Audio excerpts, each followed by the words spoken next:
see you, buddy. Again. How you been? Good. All right. We're gonna do a 3-mic setup.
All right, you guys have a good time?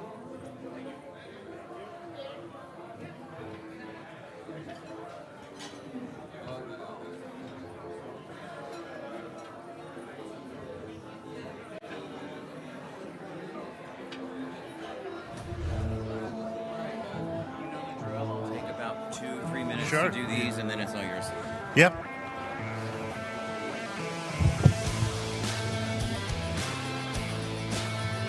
All right, welcome back, everyone. Here we are. This day has flown by, so we're kind of in that grand finale marathon that closes our day, but we're not done yet. So what we like to do before we get to our esteemed CISO panel discussion, every city that we go to, all 30 across North America every year, is we do a little bit of special recognition, our honoree awards. This is for any of you wearing, if you were wondering, why do I have, or how did I get a golden or a yellow lanyard?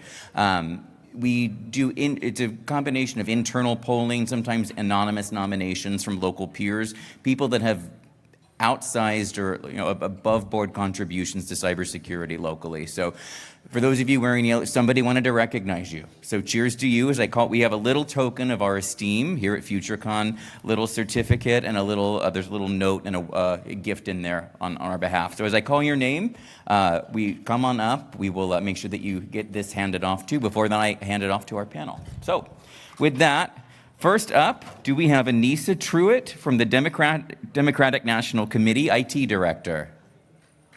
Anissa? Wonderful. Cheers, Anissa.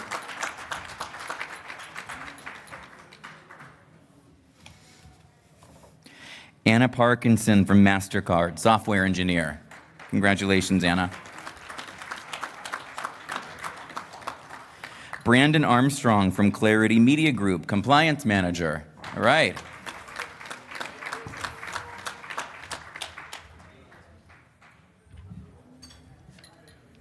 Chris Breeden from the University of Baltimore, CISO. There he is. Chris. Jesse Allen from QED Systems, Cybersecurity Engineer. There he is. John Pater from MasterCard, Senior Cybersecurity Engineer. There he is. John Rosselet from the USDA Food and Nutrition Services, Chief Risk Management Branch, Deputy CISO. No? John may have had to run. Hey, cyber attacks and vulnerabilities never sleep, so I know sometimes we have to run off site, but here in spirit, John, and thank you. How about Keon Abdul Malik, the CIO, Ready, Set, Prep, Early Learning Center. There she is. Christine Crandall from the Maryland Department of Transportation, Cybersecurity Manager. She's coming from the back.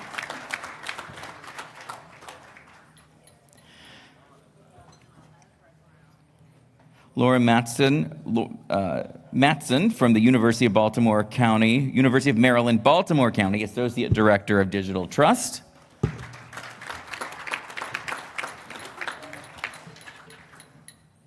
Oluwole Oyenka from Maryland Parks and Planning, Cybersecurity Lead. They're off to my left.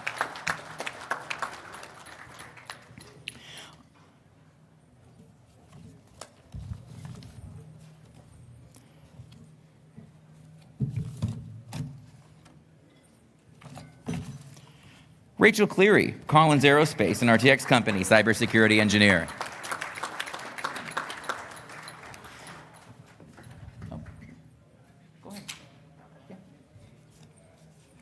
Stacy Cahill from the University of Maryland, Baltimore County, CISO.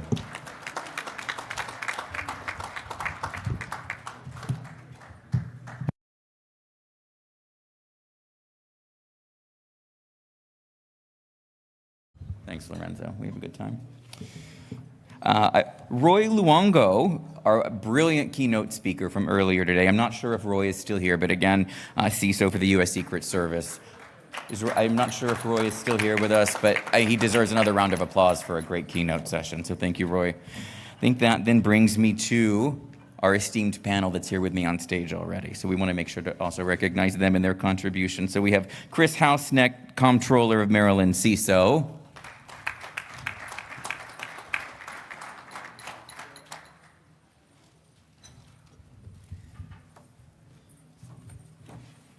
Rich Schnell from the Maryland Department of Transportation, Deputy CIO.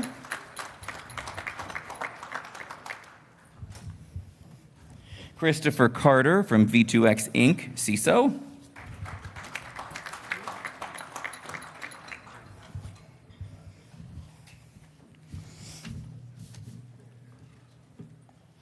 Abiola Olamoyegun from the VP of Information Technology,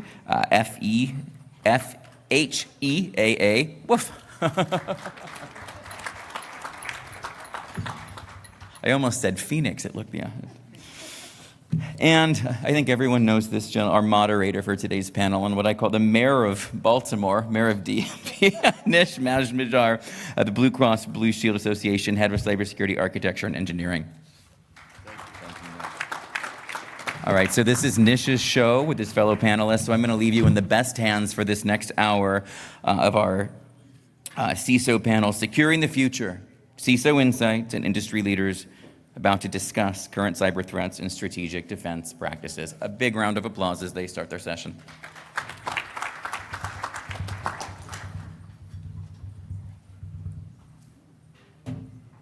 Thank you, Andrew. Thank you, FutureCon. This is a great conference. I think I keep coming up here year after year. I think what I like about this setup is it's local. It's one day. You get to meet your local leaders. You get to connect with local folks. And then at the same time, you get to go into some of the conferences and learn new things about it. So no traveling, I really like about it, like this. Let me get started here. Let me go ahead and start introducing myself, and then I'll give a chance to all the panelists to give their brief introduction. I am Nish Majmudar. I've been with cybersecurity now close to 20 plus years now. Currently in my role, I'm head of cybersecurity architecture and engineering for BlueCross BlueShield Association.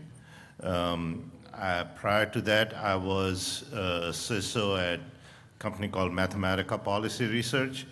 I was with CareFirst BlueCross BlueShield, and then prior to that, Freddie Mac. So I bring experience from finance to healthcare, and with Mathematica Policy Research, they were 90% federal government contractors, so a lot of GovCon experience also. So that's my background. I'm going to pass it on to Abiola, so please go ahead.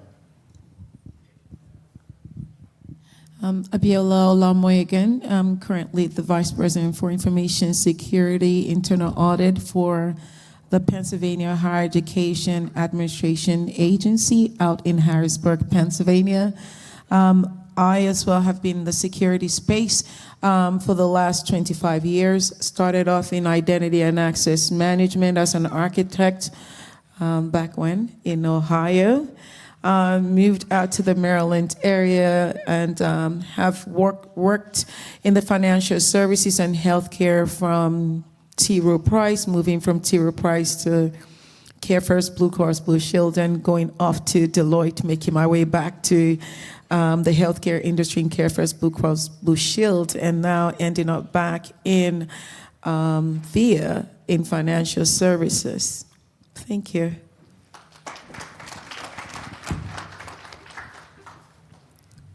Christopher Carter, and I am the CISO of, I'd call it moderate size federal contractor that does things like aerospace, military base management around the globe.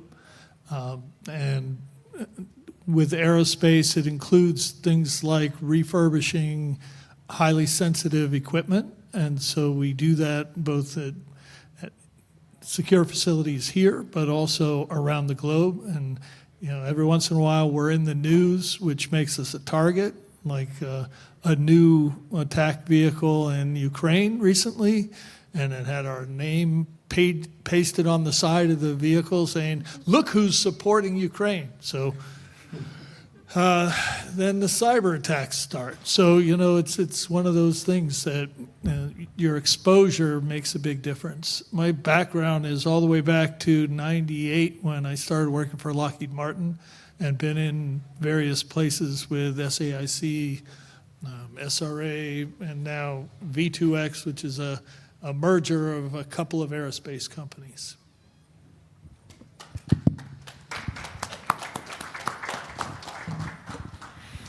Hello, I'm Rich Schnell. I am the Deputy CIO for IT Solutions over at the Maryland Department of Transportation.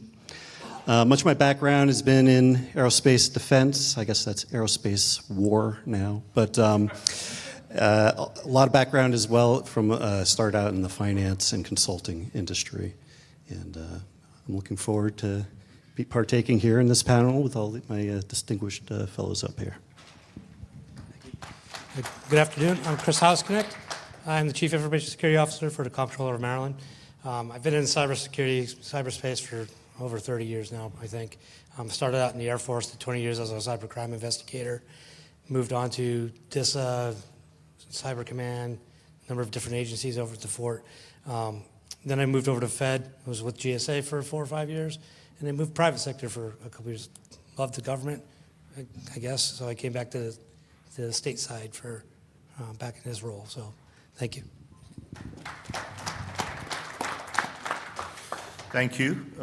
So let's get started. I think, so as you saw, we got panelists here that have broad range of experience from finance to healthcare to government contracting to actually supporting state governments, right?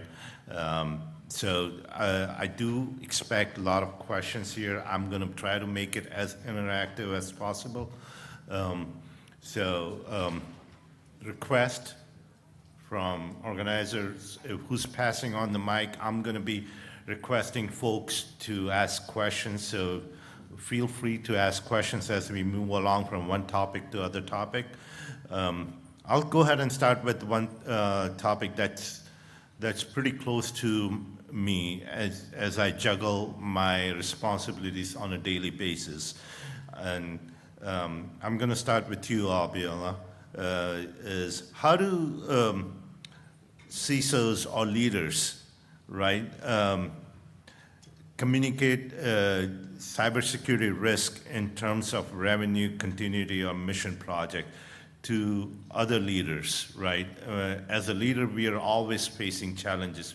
We're always asked to implement controls, but it requires money, it requires funding, it requires a lot of other collaborations from business. How do you go about and communicate those initiatives so that you get your support from business? Yes, given the threat landscape now, we use security to drive those conversations and get commitment from leadership, using third-party risk from vendors and using those to drive those conversations with leadership. Once you get the leadership buy-in and you put security in the forefront, then you start getting those conversations going and you get those buy-ins across. Nice. So I think addressing at the leadership level, because the message has to be passed down. So I'm going to move on to you, please. Yeah, so a big part of it is the storytelling that they tell.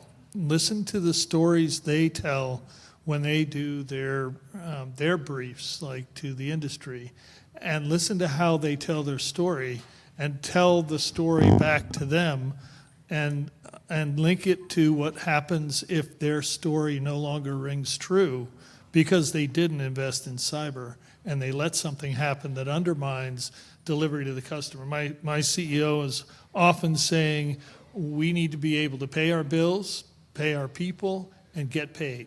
And as long as we can do that, we can deal with other risks. So the risk appetite's fairly high. Of course, we support the military where, acceptable loss is just a part of life in the military. So there's maybe a little bit different mindset there. But if we tell the stories in a long, complicated technology voice, they don't understand and they don't get it, and they'll keep asking questions that take you down a side road you don't want to go. So tell the story in their language. I'm glad, Chris, you brought that up about story, because I think next we're going to move on to Rich, and this is the audience that we as cybersecurity leaders, we always go to CIOs, right? And you, Rich, being deputy CIO, I'd like to hear from your perspective when you hear your cybersecurity leaders come to you. How do you, what are you looking for from them? Sure. Well, it's a partnership, right? It's key to work together, making sure we understand the business, understanding what our executives need, what's their strategy, how do we put that story together to address that, giving One effective way is giving them real-world examples, tying it to their critical systems, the impact of what different scenarios can give them for their critical systems. So here's cost, here's fines, here's X, Y, and Z, and give that and have it an open conversation. Working directly with the CISOs, it's staying on top of what are our risks, emerging risks, and where should we be making investments, understanding our posture, what's the health of our systems, what's our overall exposure, and it's a partnership. Yep, no, totally agree, and thank you for that, Reg. Chris. By the way, we have two Chris's here, so I'm going to struggle every time I say Chris. So to make this easier, I'm going to say Carter to you, if that's okay. That works. Okay, thank you. So from my perspective, dealing with a political state of my job, it's a little bit of a balancing act to understand what the comptroller's culture is like, what her business interests are for the state, how that balances with the governor's perspective. So for me, it's understanding her culture and then teaching her about cybersecurity culture, and then spreading that out amongst the rest of the legislation and such. That's where I see most of the problems with the understanding of cyber is a lot of legislation doesn't understand what the cybersecurity side of things are. So they're making bills and laws without that understanding. So it's a lot of educating her controllers through that process of making them understand why cybersecurity is important, and what the risk is if they were to, if there's a compromise in her position. So it's a little bit of reputation, scared by reputation. So. Thank you, Chris. I'm glad to have this one CIO representation on the table, but we've got three CISOs also. I think what I've found as a cyber leader, a challenge is that cybersecurity leadership is always focused on security, and CIO leadership, their focus is on availability, right? You have to keep your applications available. We need to patch. We need to bring the systems down, right? So Carter, I'm going to start with you on this one. How do you bring the collaboration? I know Rich mentioned collaboration, but what are these techniques? What are these key communication points that make this collaboration successful? So I have been a CIO also, so I understand the viewpoint, and that's a big part of it is the empathy for the other roles. And when you understand what their objectives are going to be, frame what you say in their terms as well. So I said a similar thing about the top executives. The CIO has a responsibility to the users to be able to do their work. And so sometimes we talk about what happens if a compromise keeps them from doing their work. And, the obvious one is ransomware, kind of posed the question, how will you deliver availability to your user community if we allow a ransomware attack to take us down? Can you stand 3 weeks of downtime? And it's not a threat. It's we stand shoulder to shoulder looking at the problem and saying, how are we going to solve this problem where, just a single weakness could take us down? We need to focus on that as well. And so I get the CIO to champion the CISO work. Thanks, Carter. Rich, if you want to. Yeah, part of it's preparation, good planning, making sure you're going through those exercises. You have your COOP plan, you have your backup strategy, you have, and it's not just a point in time, it's probably multiple points of time because you don't know if something got in potentially at an earlier state. It's having those structured walkthroughs, it's having simulations, it's having a number of exercises to make sure your solutions are going to work as you plan. If you're hit with an incident, there's a plan. People understand what their role is in the plan, and you have a structured approach. So it's not going to be as chaotic in the event if you're ever to get there. Right, right. I always found tabletop exercise to be so helpful. You're bringing leadership from CIO to CISO to, business leadership in common room with common objective. So Chris, why don't you have a say on this? Right. So again, definitely a partnership. I think one of the biggest stressors, tension, is when you throw the CTO into it. Just kidding there. But it is the CIO's purpose is to keep the availability, like we mentioned, and the security side of our job is to protect and prevent bad things from happening, to prevent that downtime. So it's definitely a balancing act, definitely a partnership. In my case, the CIO is pretty much just more of the financial side of things. He's got a good understanding. He understands where I'm coming from. Again, it's an education aspect of letting him know what my needs are, what our gaps are in the agency, and how can we fix those gaps without too much cost, and again, without affecting confidentiality, accessibility, and the CIA triad. So that's really a big partnership there. Abiola, can I get your thoughts on it, please? Yes, I think you mentioned it. Tabletop testing definitely adds an advantage, but yes, the partnership. For PHEAA, one of it is fostering that relationship, collaborative space between IT, the business using the applications, IT protecting the application, and also internal audit. I always believe internal audit is a love-hate relationship in any organization. You hate to love them and love to hate them. But the data and information that they have and being able to present that information to the business and the technology, the administrators who support that particular application, that supports their function, it's key. Thanks. Thanks, Abiola. Before I move on to the next question here, which is still about leadership and cyber risk, but one thing I do want to call out is I've been doing these, going to conferences and doing panel discussion, moderations, and speeches for a good 5 to 7 years now, but every year I'm just encouraged the more and more female participation. So this is, as I'm going through and looking at the crowd, I'm really, really happy to see more and more number of females, and of course having a panelist here also. So this is really good. I wanted to call that out. Thank you.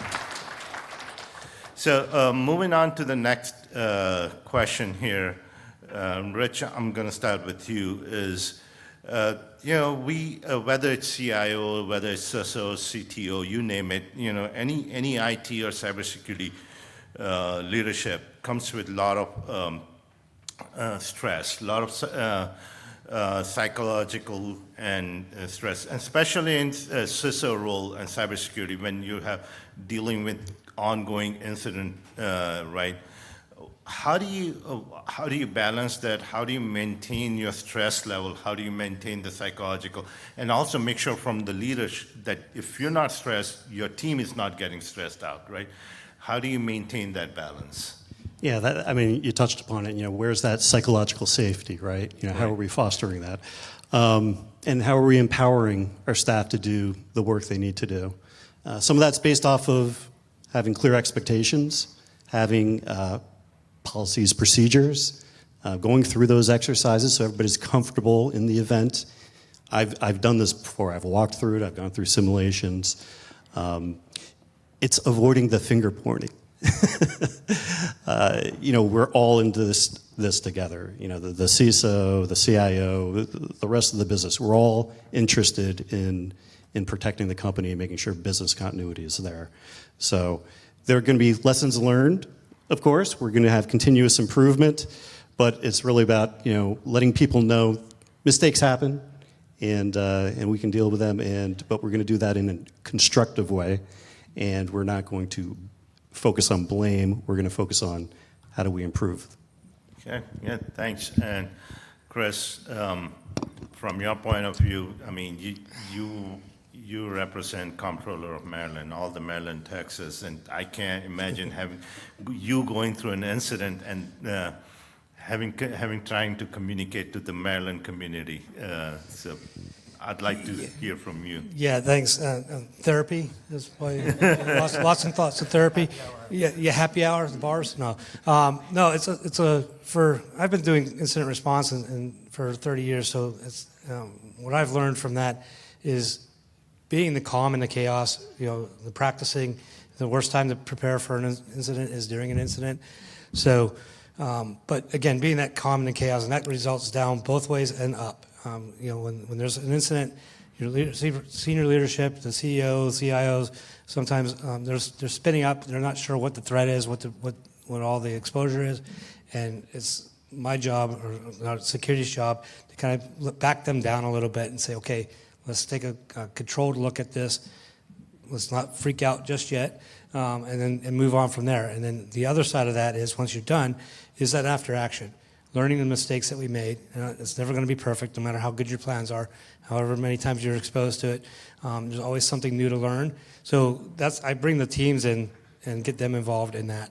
And that helps them calm their nerves and gets them a little bit more experience in education. Thanks, Chris. Abiola? I'm sure you've gone through some incidents with healthcare and finance. Oh, yes. And I believe mistakes actually test your plan, how effective your plans are. But definitely leveraging every error as an opportunity for improvement and open that communication. Yes, we don't want anybody to be burnt out. Rather, so we share the stress is one of the easiest things to share across the board. So you just have to nip it in the bud. So I would say every error is an opportunity for improvement. It's an opportunity to test your plan to see how effective it is. A plan that is not tested, I would say it's not as effective as you would think it is. Very well said. Yeah. You can make plans, but if you're not testing it, then it's not as good. Please, Carter. So one of the things that I employ is taking the responsibility myself and saying, look, when it all hits the fan, here are the roles that we've done the tabletop exercises, we've got the playbook, we know that first engagement, things are going to change, but we know what the roles are, and we also know that I'm going to take responsibility as the CISO that if things don't go the way we want them to go, it's not any individual's fault. It flows up to me. The other thing is I'm constantly reminding people the reason we're doing this, the reason we're here and this event is happening is because there's somebody out there that is committing a crime, right? This is not us doing something wrong. This is an attack. And we are a defensive team together, and we're going to do our best, and I take accountability. Well said. I think you need to put that perspective, because I think during these times of incident, if the leadership is not calm, then the blame game starts happening, and that doesn't lead anywhere. It leads to a lot of chaos. So thank you, panelists, for sharing that. And then the therapy. Yeah, and then the therapy. Yeah. So before I move on to the next topic, I'd like to see if anyone from audience has any question about leadership or cyber risk, or how do you handle incidents, if there are any questions. If not, then we can definitely move on. Sure, please.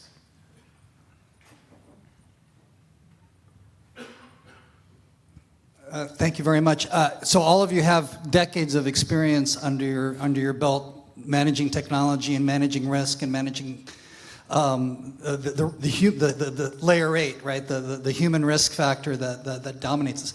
One of the things, observing from the outside in, looking at all the excellent work that you guys have done, a persistent experience that I have had in having conversations with CTOs and CIOs and CISOs has been this almost 1 degree of separation from what folks like you often call the business, that we're here to support the business.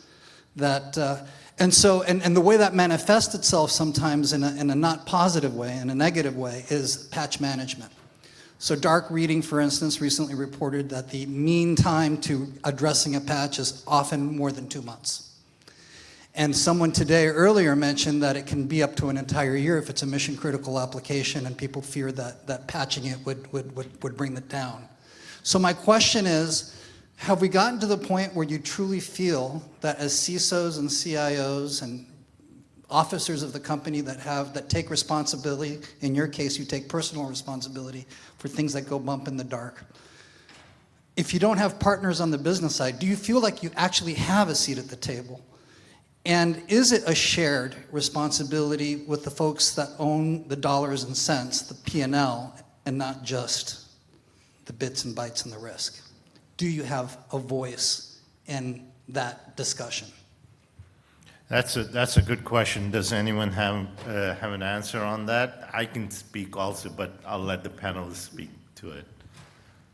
So that is one of the things that builds the confidence when we get in the event, is that we've already had those conversations. And we talk about the whole purpose of what we do is to protect the business. And so we are their partners. Just like you need, the crossing guard for your kids to get to school, I'm more like a crossing guard helping to orchestrate and make sure that their business is able to continue. And so if together we're facing downtime or something, the better I understand their business flow, and that they need 3 days in order to close the month financially, then we know from a business impact analysis perspective what the priorities they're going to bring to the table. And so when they speak up with that priority, it's not news to me. But if 120 days goes by and a patch hasn't been made, it's not your fault. You've alerted, that's the point I'm getting at. To what extent are you truly empowered, or at what point do you say, all right, I warned you? So this is what I did I won't name which company, but we had patches that were good 3-6 months, vulnerabilities that were out there, right? We weren't getting downtimes to patch them. We ran a penetration test. I asked my penetration team to go and attack that, go and bring the system down. And we brought their dev and UAT down, and I told them, what happened? Now, you tell me if this is going to happen to your production. You tell me, are you guys okay with this? So we brought their dev, and I think sometimes you just have to do things the way that they can listen to it. I'm not a fan of doing that. It's not the right way to do it. I would rather collaborate and do. But when it's a 6-month-old vulnerability still sitting out there, I think. But before I did that, I did make sure that I had my CIOs backing on it, and I had multiple leaders backing on it, right? So. Anyone else? So there is a bit of the back end or front end, as you may call it, of having resilience built in so that you have a way of testing that patch by taking the second instance of that critical thing, patching it, bringing it back up, proving that it works with a failback. And if you've architected correctly, you have resilience built in. And then, of course, compensating controls. And you touched on it, having the seat at the table, that makes it so much easier, right? Yeah. Having that trust and that authority there. You touched upon the business impact assessment. So this is what we can do if things are properly managed, patched to the right level. Not having that, you're risking this. Here's the dollars, here's the downtime, here's the RTO, RPO impacts that come with that. Make a business decision, you're informed, but in the end, they're accountable for their service. We're here to support and enable the business, and they can make that call. So, thank you. Any other questions?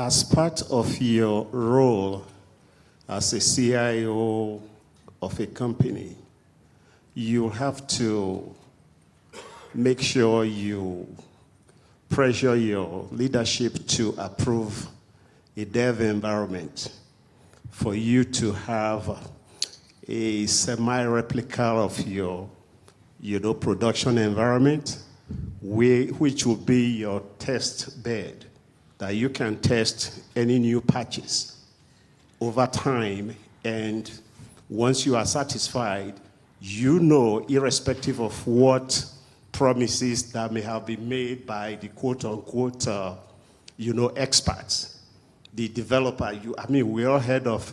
We all knew of what happened to CrowdStrike. If we did our own in-house testing, irrespective of what CrowdStrike promised, I'm just using that as an example because that will resonate to everybody here, then you know that you would have caught that issue and bring it to their attention so that it will be addressed.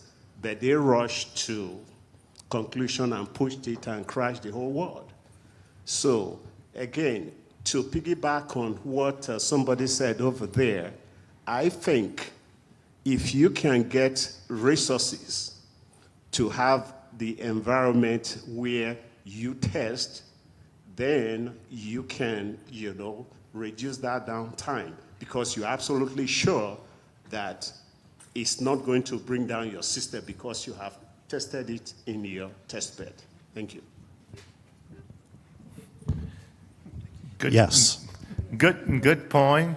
The constant challenges of the leadership resources, keyword. But no, totally agree with you. I think there's one more question, please. Yeah, I have a question. As the Chief Information Security Officer, being the head of security, so how do you align your cybersecurity risk posture with the overall business strategy?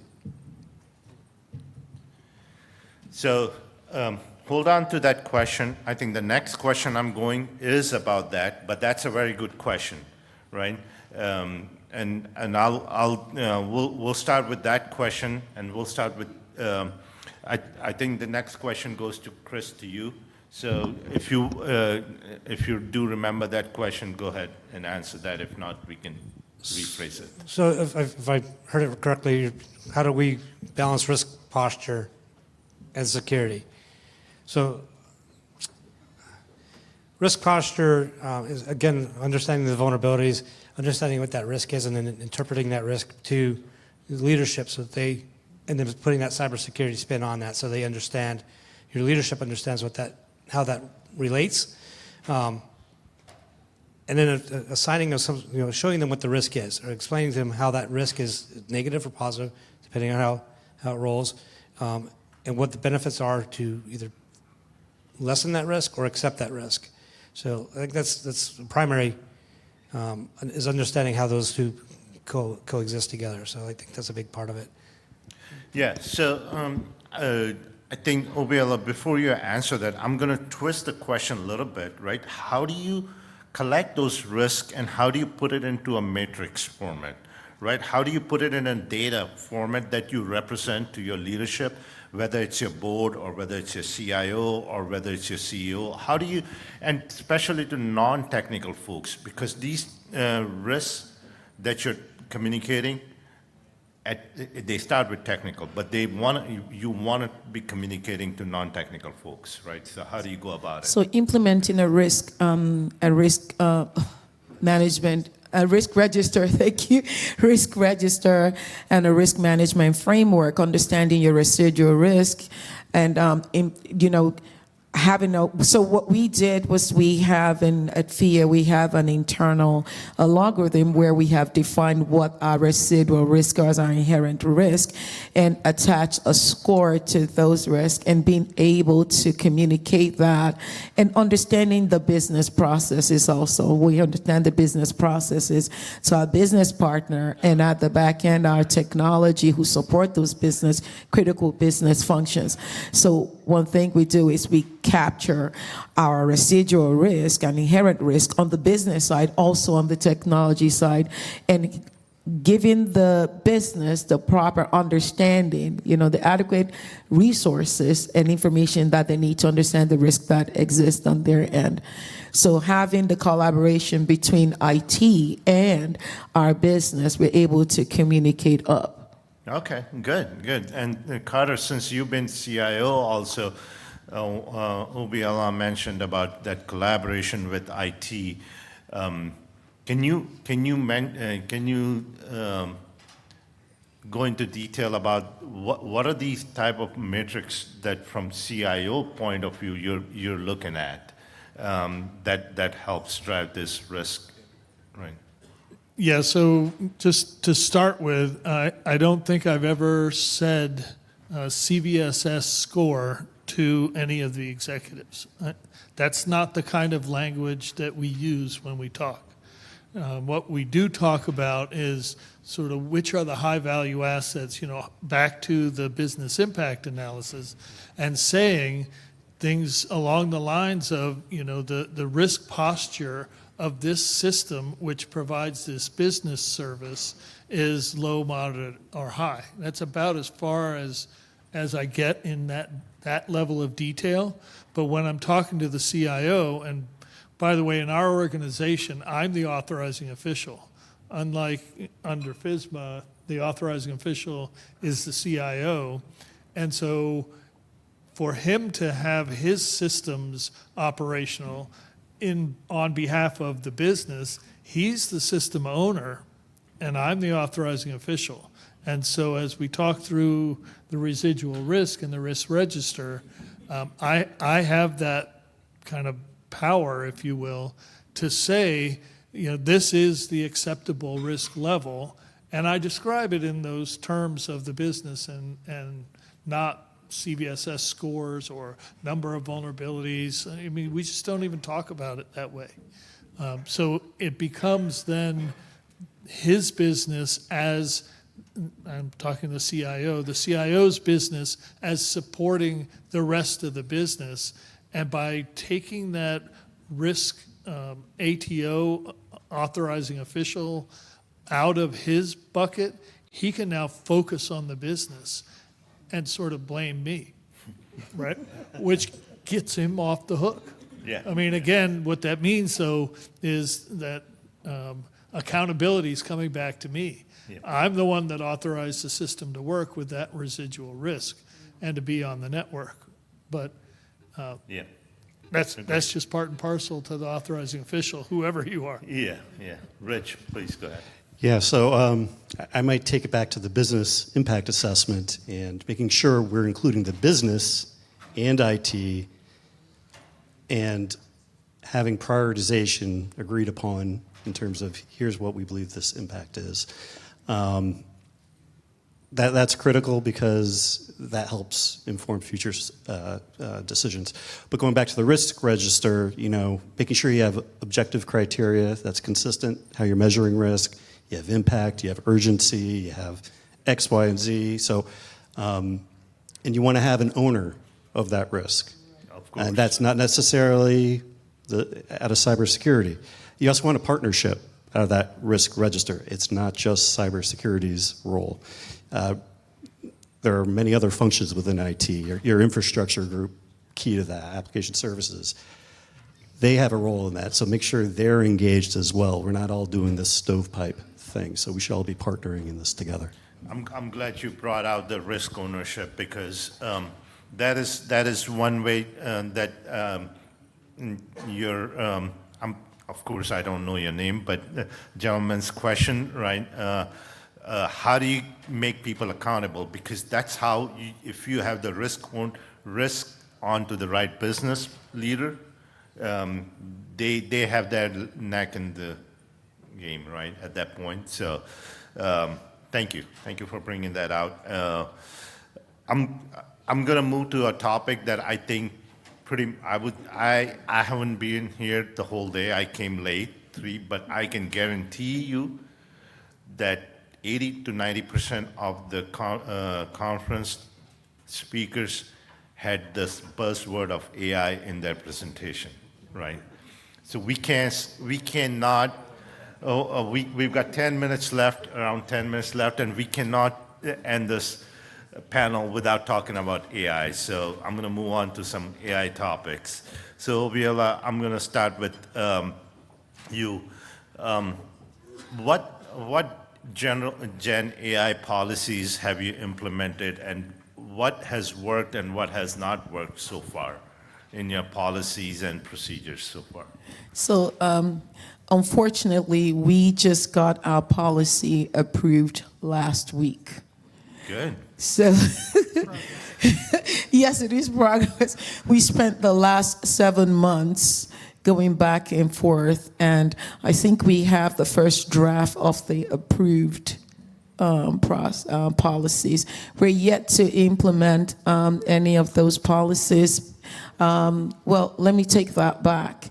The agency that I support, we are very conservative. We're not looking, although we do hold the Microsoft licenses, we haven't even onboarded Copilot. That is how bad I would say. So I'm interested I don't know if I would call it bad. I think from security point of view, Yeah. the precaution is always good. Until you have a good policy, good controls in place. So Right. it's okay to be slow and behind. There's nothing wrong with it. I'll be interested to, Chris, where you are with that. So you cannot deny it, right? You have to allow it. But how you allow it is a lot of conversation and collaboration with the people who are saying we have to have it for the business. We need the efficiency, we need the effectiveness, we need to use it.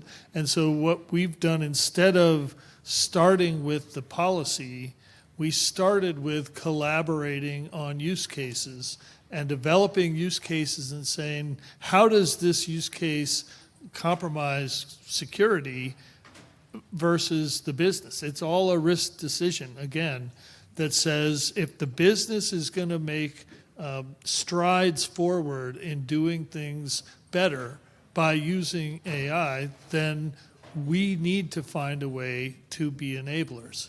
And we can't block it. The products now, the next release of the product has AI built into it. So you're going to end up with an unpatched version if you don't embrace AI, because you won't get the next version. And so as we think about these use cases, we go through an analysis that says, how is it actually going to help? And I have a way of asking a set of questions to get the business owners and their advocates for using AI to describe it in terms of the impact to the business. And I do a SWOT analysis. And so that's one of my favorite tools is SWOT analysis. And a big part of that is we start with the strengths and then we talk about weaknesses. We start with the opportunities and then talk about the threats. And so I emphasize the strengths and the opportunities. And then, of course, as CISO, I have to talk about the weaknesses and the threats. But by doing the use cases and understanding and getting the business people to articulate how it is actually going to help them, rather than, oh, I saw a great ad for something that looked really cool. Well, that's not the business need. That's not the capability that's going to help the business.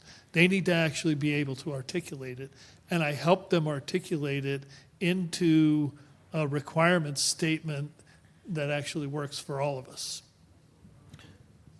I'm glad, Carter, you brought that use case. We went through a lot of use cases, and it's you'd be and I'm sure not you, but people. I was surprised to see so many use cases. Users like text to speech, speech to text, and images, and you name it, and they were just requesting left and right all kinds of AI tools. But Rich, go ahead and please. Yeah, so what are those key use cases? They want AI, but where is it adding value, right? So that's a good exercise, and IT, cybersecurity, they're part of that. They can help identify opportunities, bring it back to the business, make sure we're collaborating there. Key to policies, procedures, so go to policies, clear do's and don'ts, give examples. This is things you can do, these are things you should not do. Here's the procedure of requesting new AI capabilities and how to make sure we're going through a process. Policies and procedures without a campaign is pretty terrible sometimes because you have content out, who knows all their policies and procedures? It just sits out there. How are we informing the business? What's our campaign to make them aware of there is a policy and procedure out there, and things that they can do to request capabilities, et cetera. So, Okay. training. Thanks. Chris? Yeah, so I think Comptroller's office, and much like other agencies and companies probably, we sat back and waited to see how everybody else was going to do AI policy. And that at some point you have to pull the trigger and get ahead of that game. So we've taken the steps to get ahead of that. But one of the things that we did in lieu of the policy was first come up with an implementation plan, a way of deploying whatever AI we decide we were going to use. We're a Microsoft shop, so we've deployed Copilot, but at a very limited permission. So not everybody has access to Copilot, and the Copilot doesn't exist on all the access to all the data, especially in our business. We're data sensitive. Taxpayers' data is what we control, what I protect all day.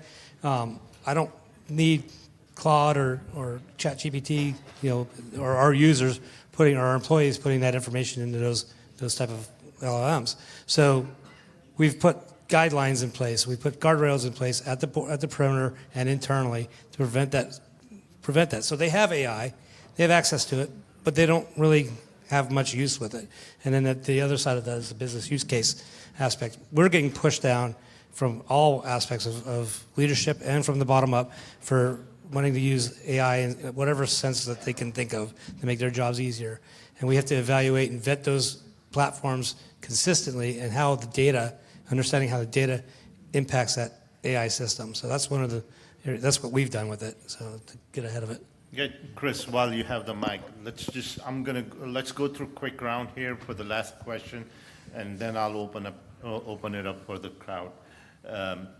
Can you give me one single most impactful control that you as a cybersecurity leader can implement for AI security? The most impactful? Yeah. Not allowing it, just shutting it off. But we can't do that. That's cybersecurity for anything. Yeah, just block it. If I could turn off the internet to the rest of the world, my employees would be completely safe. But that's not possible. So again, availability. One of the most impactful controls we've done is, again, the data control, tagging data, understanding where our data is, and then putting in security. We've put security platforms in place like DLP, AI DLP in place, so anything that might sneak out is being caught at the perimeter. So that's probably the most impactful way of protecting is the Thank you. control. Rich, we're going to go backwards this time. So Sure. Well, I completely agree on all points. The tagging can be a little bit of a challenge, and you may be using AI to help tag things, and you just have to make sure you're reviewing that. One of the challenges there is retention policy, and nobody wants to get rid of anything, and we want to test these solutions out, discover what's potentially out there. Do we have sensitive information in some shared drive that I have access to for whatever reason? So definitely have a plan in place to test before you roll it out, have some use cases, challenge it, think outside the box. All right, thank you. Carter? So what we did for some of these use cases is we leaned forward to give them an ATO for a use case with filtering the information that goes in and limiting how it reaches out on the back end. Because a lot of the AI models that we looked at, the actual LLM is somewhere else and it's reaching out. So using that model and saying, look, if our data is in there and it's sensitive, and in our company, we have controlled unclassified information all over the place. So figuring out where that data is, what it is, and then limiting which data can go into a system and making sure that the system comes through us and we collaborate and do an ATO on the system. And so what that did was that actually got the business people talking to me about it and really bringing a use case to me and allowed me to use that filter on the data as the main control. Thank you, Carter. Abiola, last but not least. Yeah, I agree. It's one, the DLP tagging the data. So I would have to say I agree with. Okay, thank you. Well, I think we're going to ask audience questions. We got a couple minutes. I'm saying no. One question? One. Okay, before you start a restaurant or a menu, you got to hire a cook. Who did you hire to set up your LLM system in the first place before any of these decisions were made, and how did you select them? Not for me. So, no, again, like I said, we eliminated most of our AI purpose. We're using Copilot. So, again, Microsoft experts setting that up. On the security architecture side, we did a lot of testing, vetting to see what Copilot can do, how it would work, and what kind of security protocols we can put in place to control access to that. So that was before we even implemented it. That was part of that implementation plan. Who did we hire? I hired a security architect and worked with our IT and our Microsoft representatives to understand how Microsoft is controlling that. When it goes into other AI models like cloud, and the state has allowed for Gemini because they're a Google platform. It's again security architecture testing, understanding what the security controls are in those AI platforms, and then if understanding what those risks are, and then stopping those risks if we can. If we can't, then we have to prevent the data from being able to get into that. So there's a lot of educating our users and such on that too, but and educating leadership on why there's a risk in that and why we shouldn't be doing the okays and the not okay for AI. Thank you, guys. Anyone else has a quick So answer on that? I was just going to say that our CEO hired a chief innovation officer and gave him the charge of make AI work for our company, which is a 16,000 person company with contracts all over the world for all kinds of different things. And so in the first week, I met with him 6 times and we became best friends. We went from there. Thank you. With this, we're going to wrap up our panel discussion. Thank you all.